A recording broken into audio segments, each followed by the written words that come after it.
Imagine a killer who promises to spare your life, but only if you play jazz music at full volume all night long. Would you trust him, or would you keep your doors locked and stay silent? Let's settle this in the comments.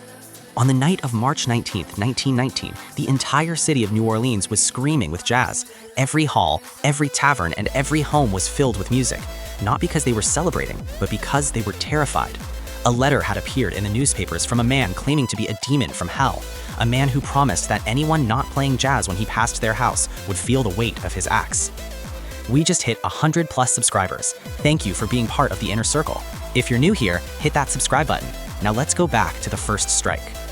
The horror began in the summer of 1918. The targets were almost always Italian grocers and their families. The perpetrator didn't use his own weapons. He would find an axe on the property, use it to butcher the sleeping victims, and leave the bloody tool behind. There was no robbery. Money and jewelry were left untouched. The motive was pure, senseless violence. The New Orleans Police Department was baffled by the lack of physical evidence. The killer seemed to vanish into the humid night air like a ghost. After a series of brutal attacks, the city reached a breaking point. Then, the local newspapers received a letter.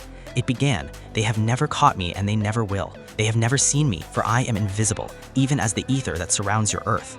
The writer claimed to be a great admirer of jazz and issued a terrifying ultimatum. He would spare any house where a jazz band was playing on the following Tuesday night. That night, New Orleans became the loudest city on earth.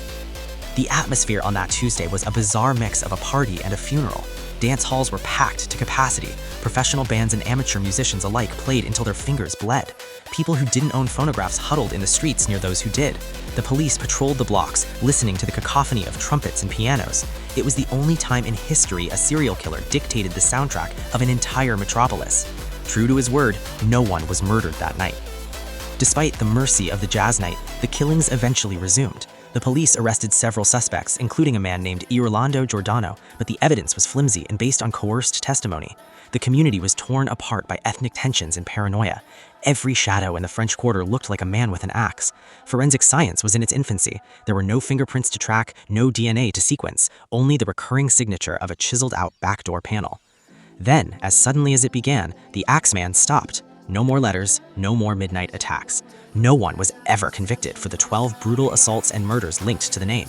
Some believe the killer was a man named Joseph Momfrey, who was later shot in Los Angeles, but the link was never proven.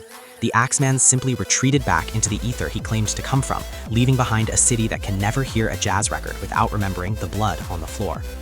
If you made it to the end, you're officially a veteran of the vault. Hit like, share this case, and subscribe to keep the momentum going.